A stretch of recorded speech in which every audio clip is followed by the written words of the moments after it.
Peace, peace. This is Brother Faheem, and you are now tuned in to the Lead with Logic podcast. You know the vibes.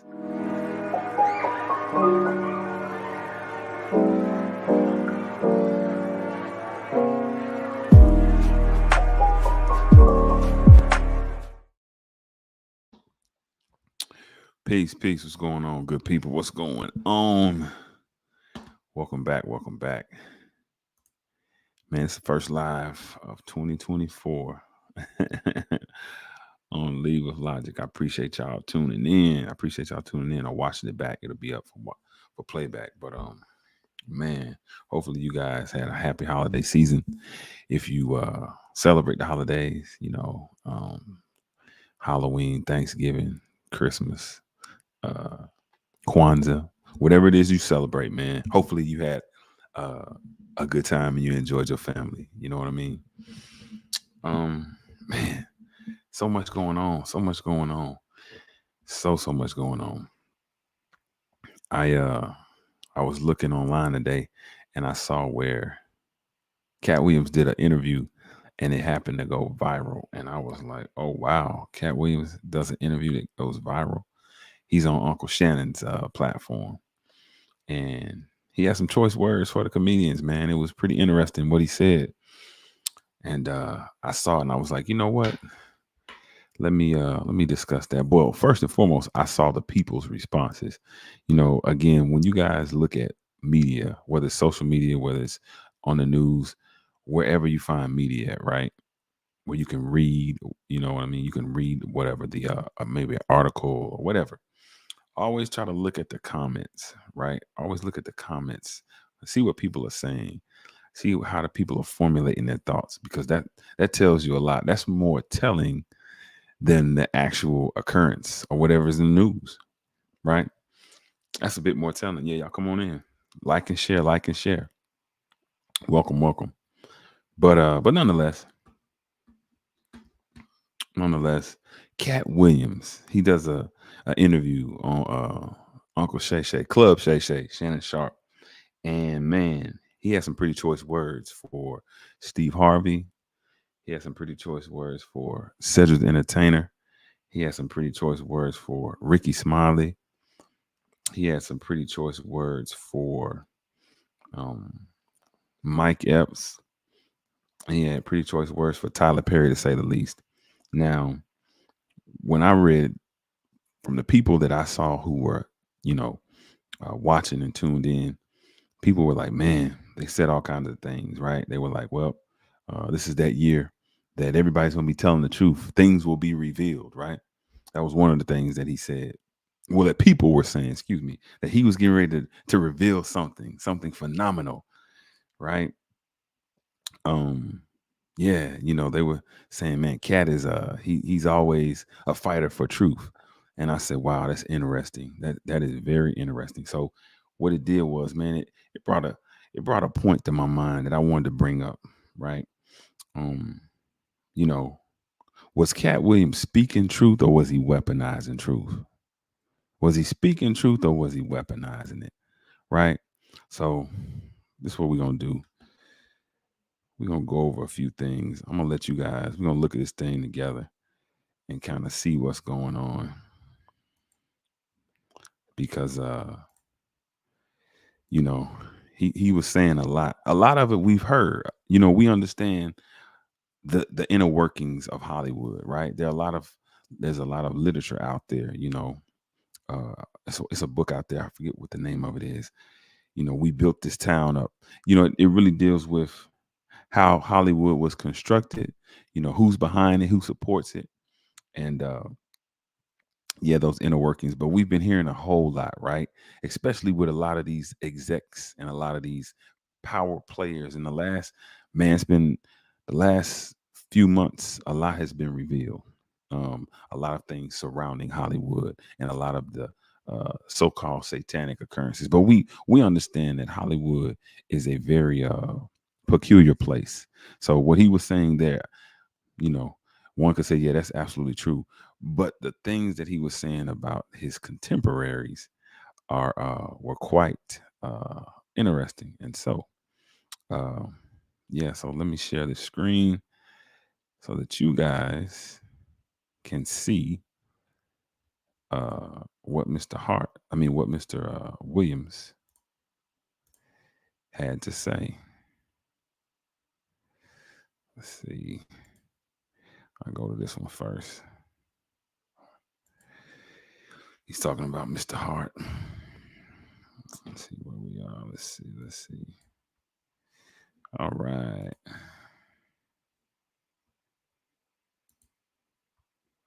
Here we go. So now this is Mr. Williams speaking about, this is him talking about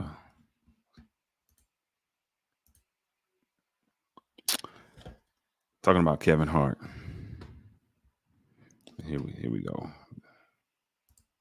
No one in Hollywood has a memory of going to a sold-out Kevin Hart show, there being a line for him ever getting a standing ovation at any comedy club.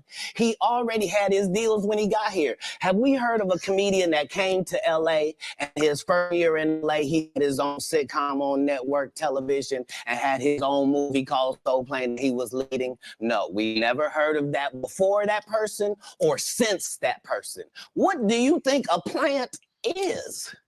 Maybe people don't understand the definitions of these words. He just did his documentary with Chris Rock where he shows you that his whole upbringing in comedy was on the East Coast.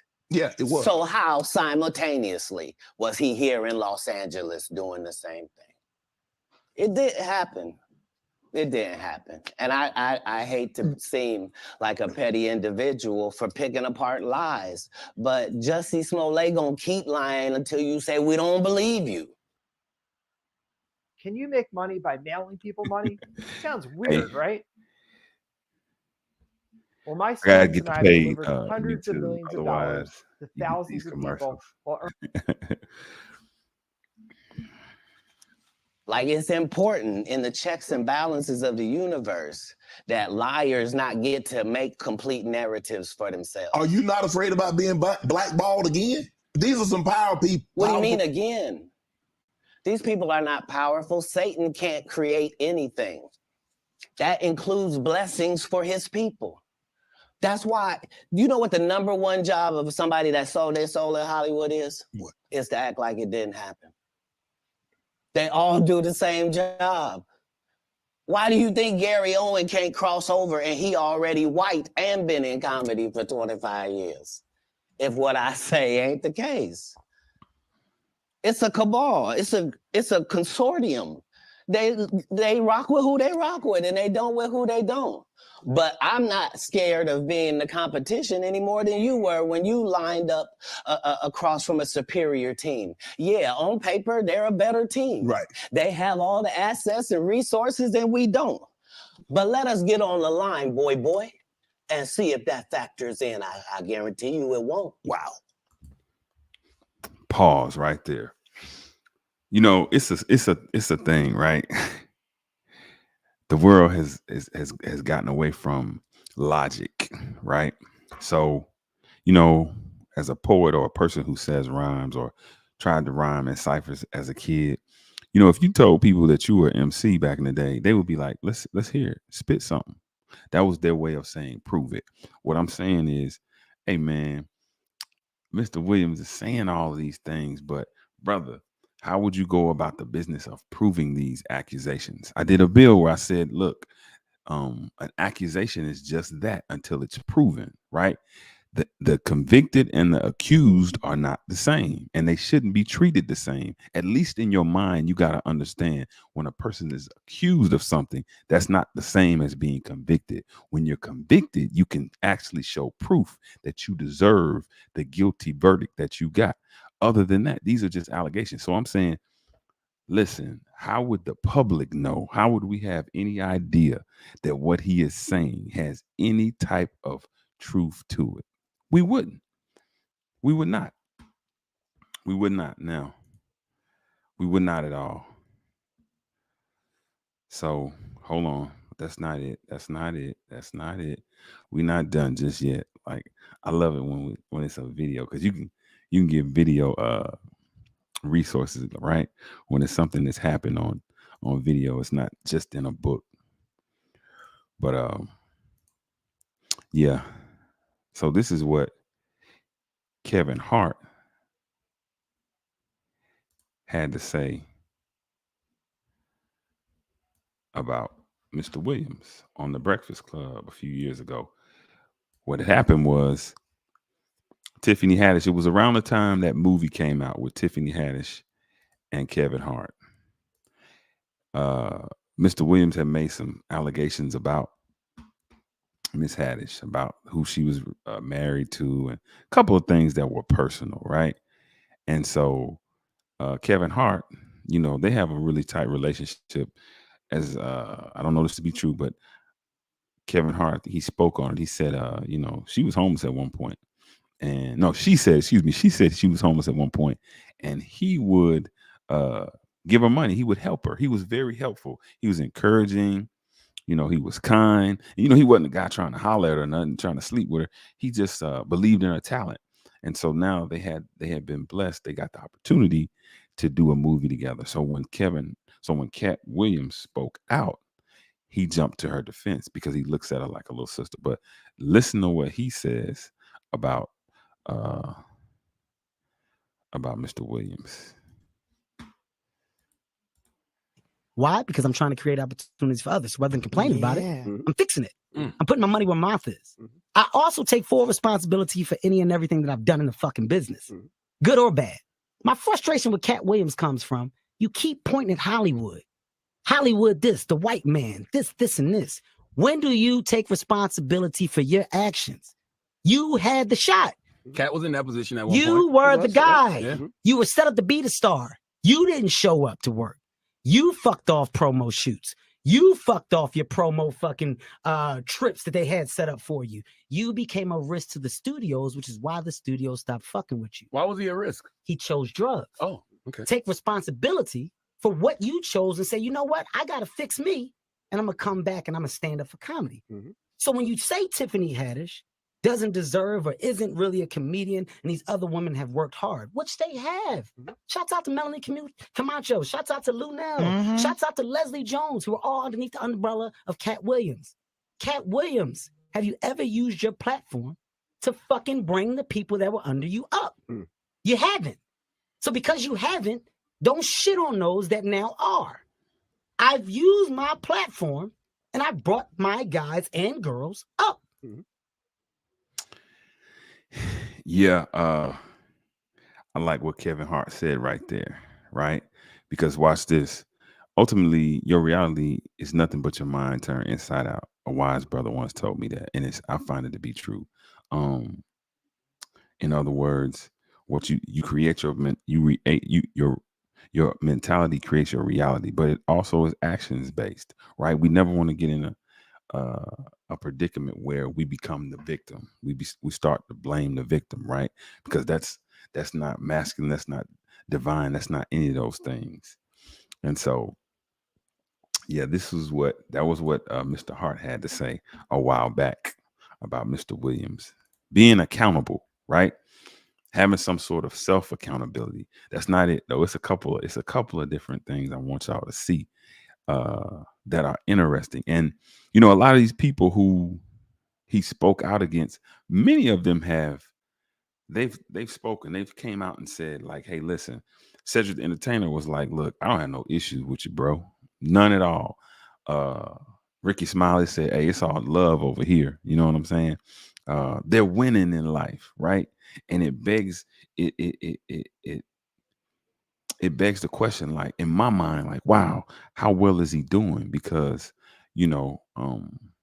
when you're winning, you're not looking in the rearview mirror on the side view at who's behind you throwing rocks. You focused on the finish line and the goal of getting the bag, right?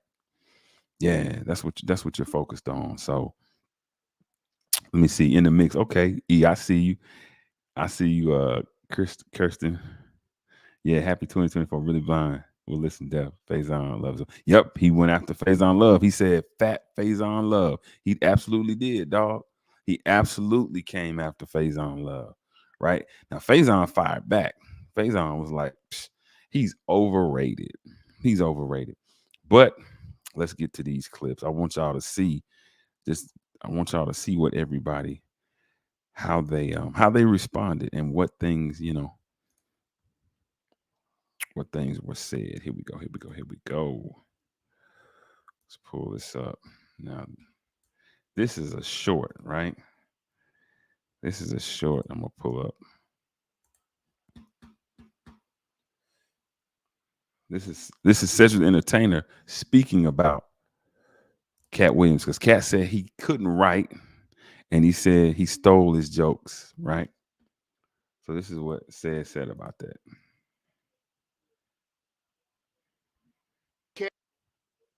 Can't say you stole one of his jokes. Yeah, like I mean, it was ridiculous. You know what I mean? It was like the idea of the joke that he was even talking about don't even match up with no timeline. So for me, it was one of those things like. Did you have a conversation? Did you guys sell it? Did you have a conversation with Katt? Well, I responded to him the way he responded to me, but that's what I said as well. I've seen Katt, even before then. Right. I've seen this guy 30 times. Like, dog, if you literally was that upset about it, like, dog, just kept him and say, hey, why didn't you say nothing? Like, that don't even make sense. This is some internet shit, and that's all I can say. So, when I responded to him, he didn't respond back to me, and I left it at that. Do you feel that someone else has stolen some of your material? Oh, that's a part of this business, right? Like, and I think that sometimes it's intentional and sometimes it's not. Right. Katt say you stole one of his jokes. Yeah, like. What I liked about that clip was not only Cedric the Entertainer's understanding calm and cool demeanor, he really broke down. Listen, it happens all the time in this business, a joke, right? Intentionally and unintentionally sometimes. But here's what you got to know, right? Whatever field you're in, if you're a one-trick pony, that's not going to get you fame.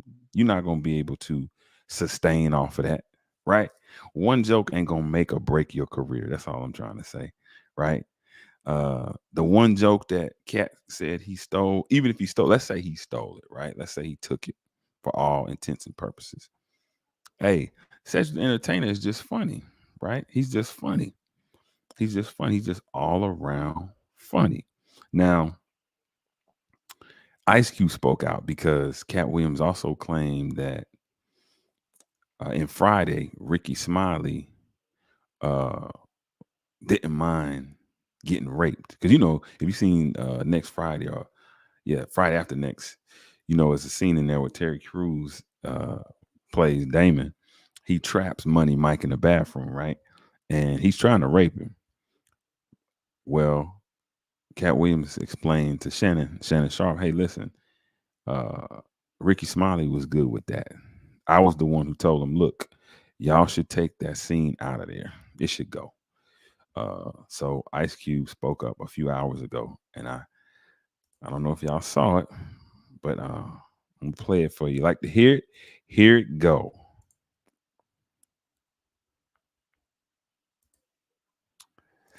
Mr. O'Shea Jackson. Let's see what O'Shea had to say.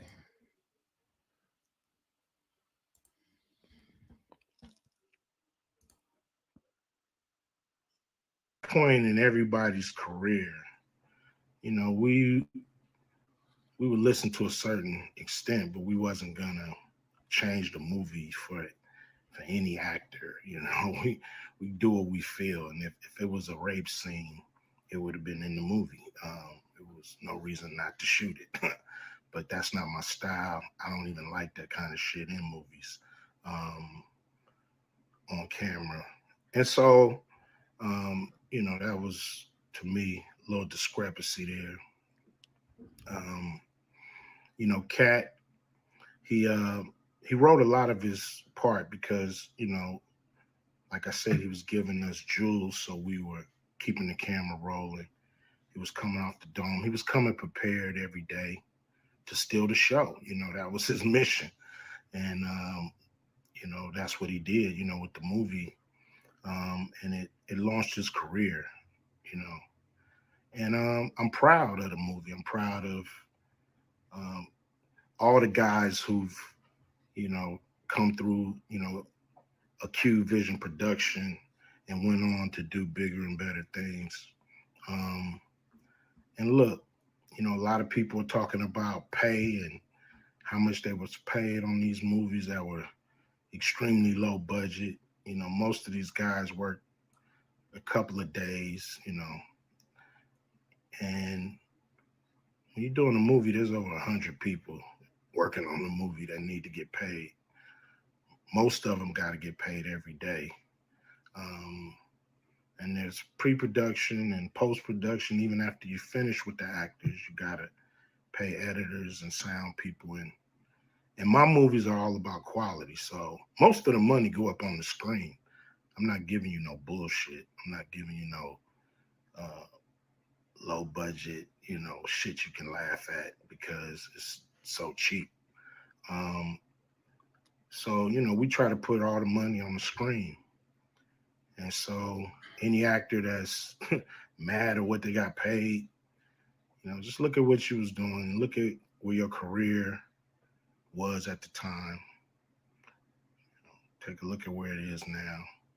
And Friday has something to do with that, I believe. And Hey, Katt Williams mentioned, you know, he said he wrote Money Mike, right? Because per Katt Williams talking to Shannon Sharp, Ricky Smiley was saying, you know, he was supposed to be Money Mike. Nonetheless, you know, Cube cleared that up, saying, "Hey, listen, when people try out for roles, which I'd heard before, right? When people try out for a different role, you might get a different role in a play or a movie than you tried out for. You might not work for Avon Barksdale, but you might work for Stringer Bell. You know what I'm saying? But that's how it works. So it wasn't an issue of, you know, that he was supposed to play it. It was like, hey, yeah, he did. You know, he tried out for it. It just went to it went to the better actor, right? Or the better comedian in this case. But yeah, you know, he talked about that. He talked about Ricky Smiley too. I wrote a couple points down. He said that Ricky Smiley, he said that Ricky Smiley um plays a woman well, right? He plays a woman very well. And he stipulated in his contract that whatever film Ricky Smiley's in with him, he would have to play a woman. Now, that is crazy because he would also say in that same interview how how his career, he refused to get down with the Illuminati, right? He didn't like rape in films. He didn't like uh, the emasculation of the black men in the film, right? How they try to make us wear dresses and all of these things. He referenced Kevin Hart wearing a dress and other, you know, other actors wearing dresses, and he didn't have to do that. So my question was, if you truly detest and are against the emasculation of black males, why would you stipulate that in your contract that another brother have to wear a dress for him to star with you in a film? That don't make sense. Not to me. That don't make sense at all. That don't make no sense. Um,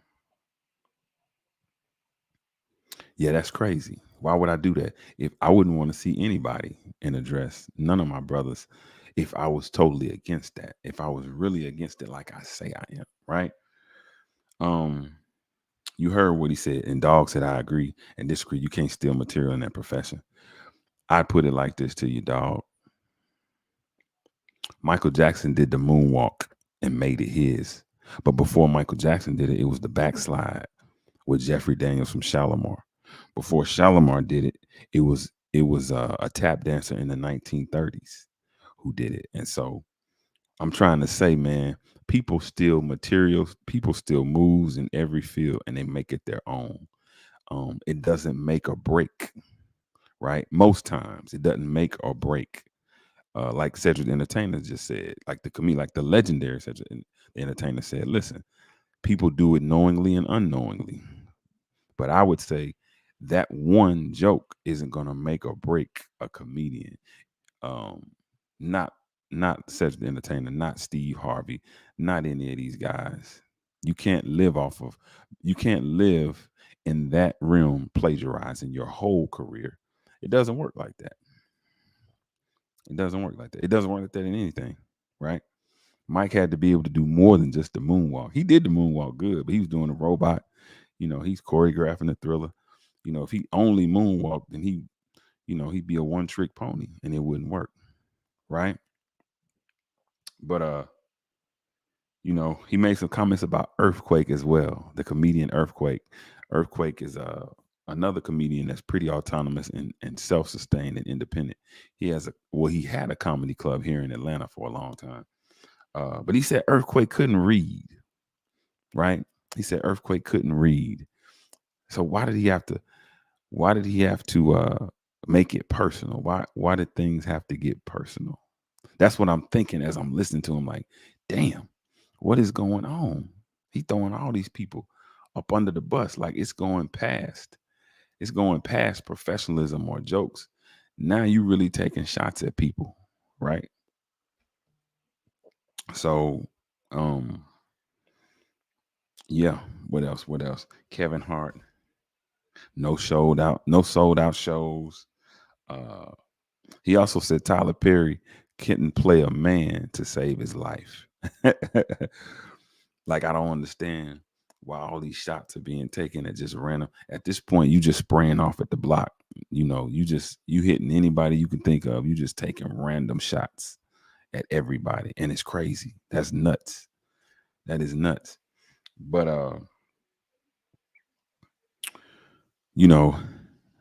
that is crazy. But again, I have these two more videos I want y'all to see. Maybe y'all haven't seen them.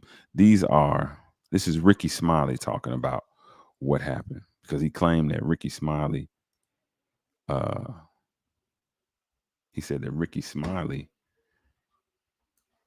wasn't supposed to be Money Mike, or he had no claim to it at all. But this was his take.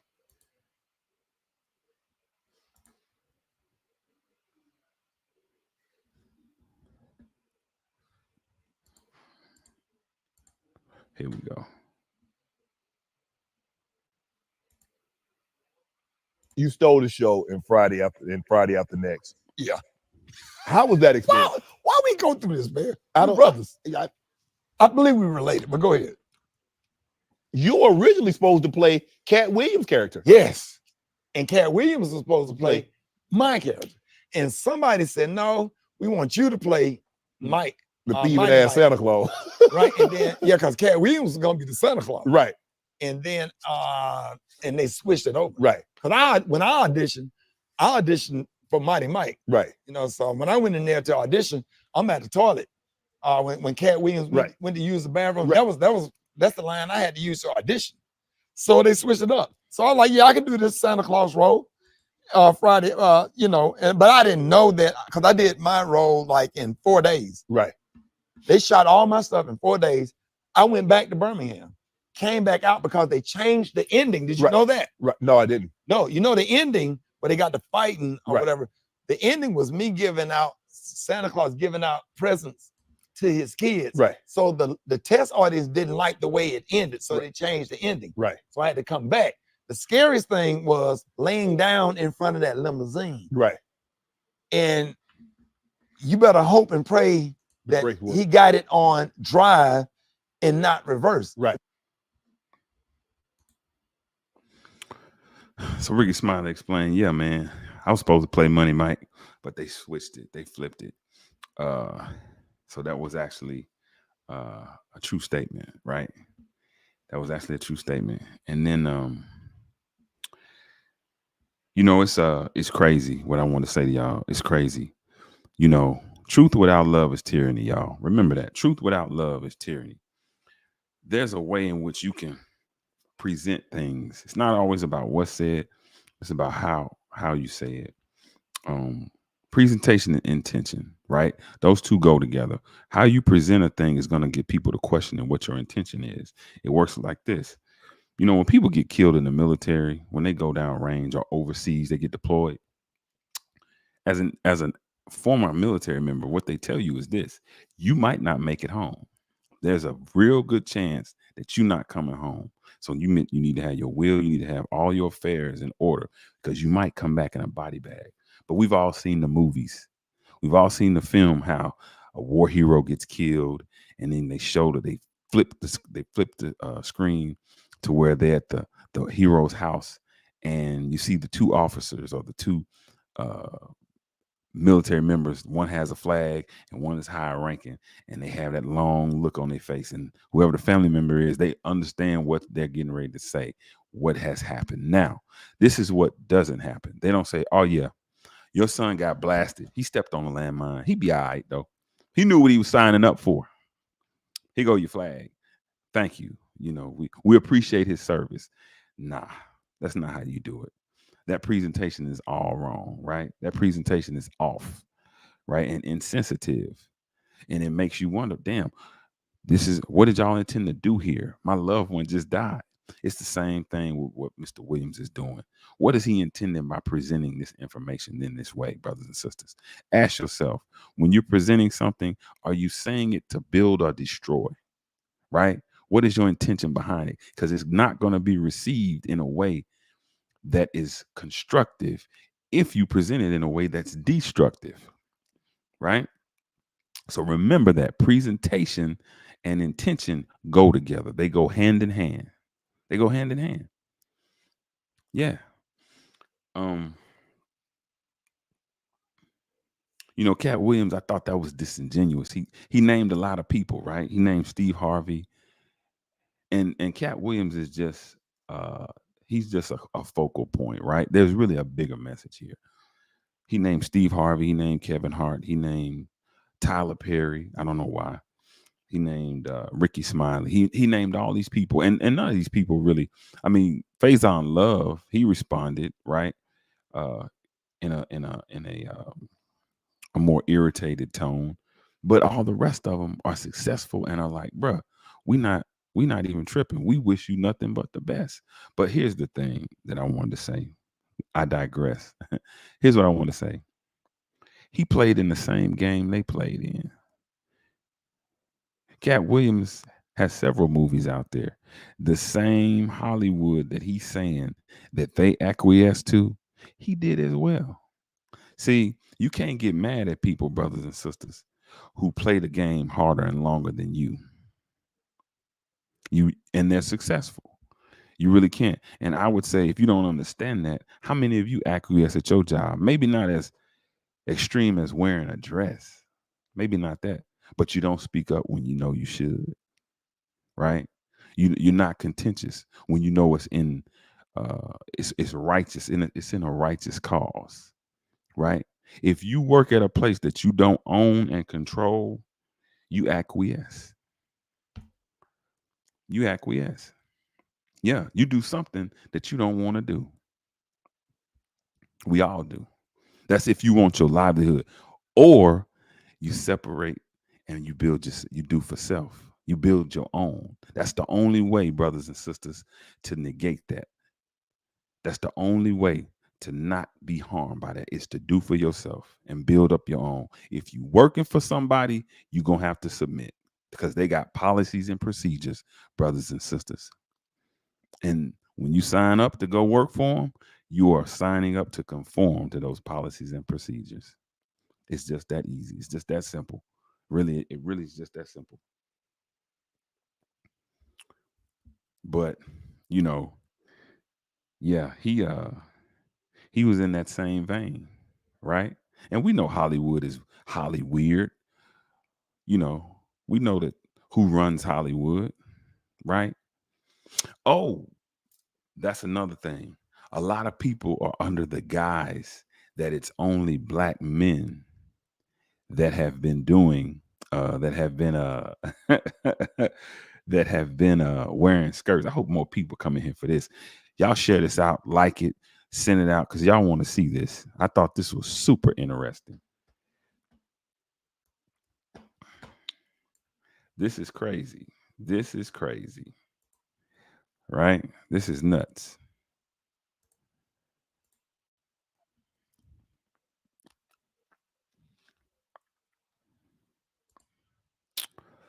So here's a list of celebrities who have worn dresses. Here we go. Male. Gucci, Prada, elegance, fashion, pure white couches, limos, fashion, dollar signs. Wait, did I already say fashion? Think I already said fashion. I definitely said fashion. Chandeliers, crystal, and fashion. Yeah, I keep saying fashion. Wow. I love that song was a list and not a song.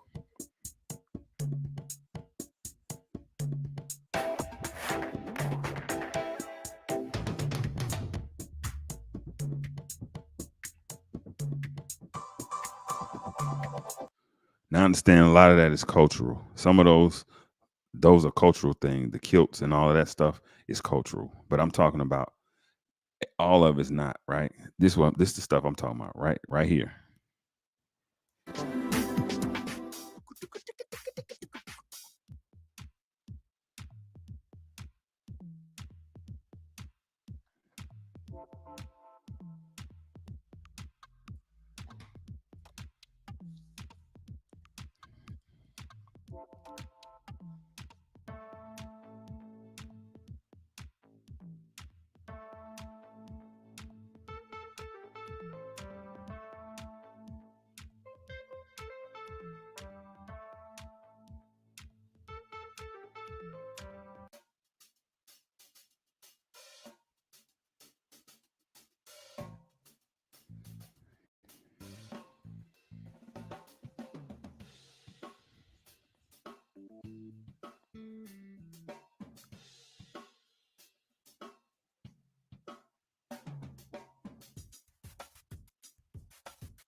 I'm gonna speed through here. Yeah, it's a lot of black comedians on there. It's a lot of black people, but it's a whole lot of people on there in general. Now, not all of them were wearing dresses. I wasn't talking about the cultural ones, right? The kilts and things like that. I was speaking about more or less the ones in films where they had to dress up for a film or for a role. And it's not just black men doing that. That kind of freaked me out when I saw that. I was like, oh wow, this is crazy. This is crazy. So in Hollywood, there seems to be a culture that's weird, regardless of what color you are, right? It seems to be real weird, very weird. So, but man, my thing with Katt Williams and with people and the way we interpret that whole Katt Williams thing is this. Hey man, listen, he should bring out his receipts. that deal with his receipts that deal with all those things that he said, because he made some pretty heavy accusations, right? He said that Steve Harvey had lied about being homeless, that was his life. You know, he said that Kevin Hart was an industry plant. You know, Tyler Perry couldn't act. He can't play a man to save his life. Him or Ricky Smiley. You know, he took a lot of random shots, and it came across as him not speaking truth. It came across like he was an old, bitter, resentful, washed up has been, who's weaponizing uh, unproven falsehoods, just claims, because that's what they really are. They're really just claims, the things that he was saying that the public hadn't been privy to. There's no one else, and Shannon even said this. Why haven't these people come out? Why haven't people said things, right? Why are you saying things? So, but there's a way that we handle our people, man, and that we handle people in general. When you, excuse me, when you have a public grievance, there's a way to go about that. When you have a problem, you know, you don't want to attack people, man. That's not the way, because you destroy any chance, you annihilate any chance for unification, right? No one's above reproach. But there's a way in which you go about handling yourself. And it's very scary. You know, you guys, I'm sure there'll be more developments about that story, but just keep in mind, truth without love is tyranny. Presentation affects intention, or is related to intention.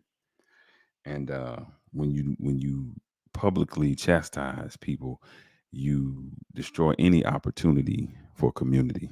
Yeah, you really do. So, man, I just wanted to come on here and really talk about that. I would have showed y'all.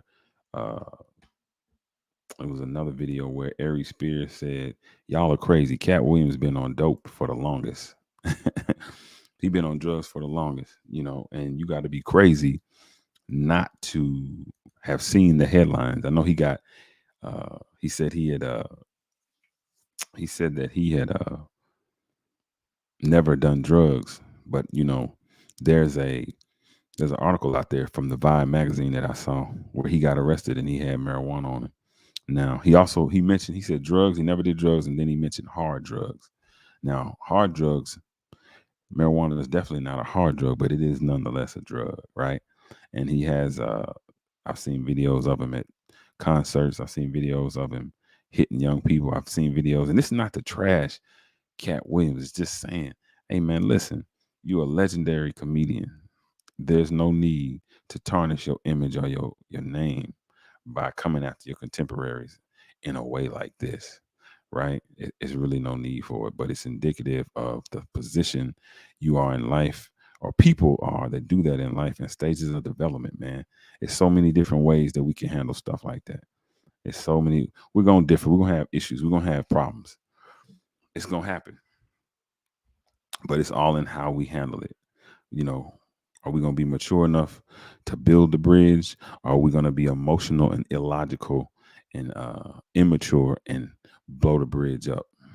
Right? Hopefully, we will be mature and build that bridge. We'll add on and not destroy anything. But look, man, I think I got maybe 10, 11 people in here at the best. Y'all can say something in the comments if you would like. Man, make sure that y'all like and subscribe to the Lead with Logic podcast on YouTube. I think I'm streaming on Facebook and Twitter. I got to get on Instagram. I got to start streaming on Instagram. But nonetheless, listen, man, may we all meet again in the light of understanding, and peace and love, y'all. Y'all enjoy y'all's weekend. I'm out.